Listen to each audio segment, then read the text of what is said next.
দেশটির আকস্মিক খালেদিয়ার আসনে দাঁড়িয়ে আমার বলতে খুব কষ্ট হচ্ছে যে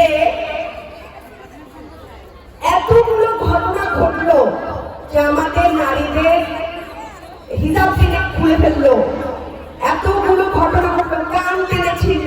হ্যাঁ, ভোট চাইতে গেলে আজকে গণতান্ত্রিক বাংলাদেশে আমরা ভোট চাইতে গেলে বিএনপি দলের লোকজন আমাদের বোনদের হেনস্থা করে, অথচ তাদের যে প্রধান দলীয় নেতা তারেক রহমান একবারও কোনো একটা নির্দেশনা দিল না যে তোমরা এই যে বোনরা ভোট চাইতে যায় একটা যে দলীয় একটা নোটিশ বা কিছু, সে একবারও বললো না কোনো মা বোনদের গায়ে তোমরা হাত তুলবে না বা কেউই হাত তুলবে না, সবাইকে উদ্দেশ্য করে বলছে একবারও বলে না।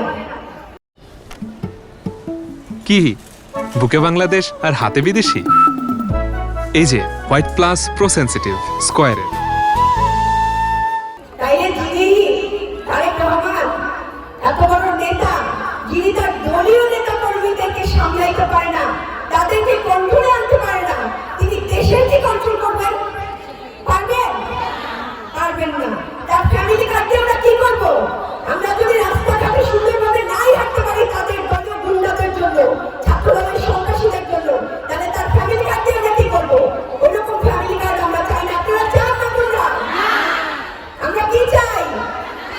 শান্তি চাই। আর কি চাই? নিরাপত্তা। কি চাই? জামাতের আমিরের জামাতের সেক্রেটারি ওয়াইফকে বিধবা বানায় ফেলছে, বানাইছে না? মেরে ফেলছে। এত খুন, এই খুনিদের দলকে আমরা ভোট দিব?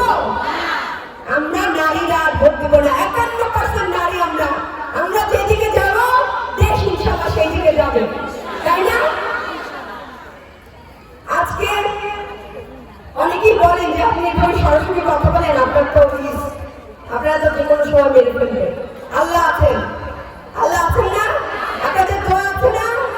আমার কথা বলা বন্ধ হলে আপনাদের কথা থাকবে না।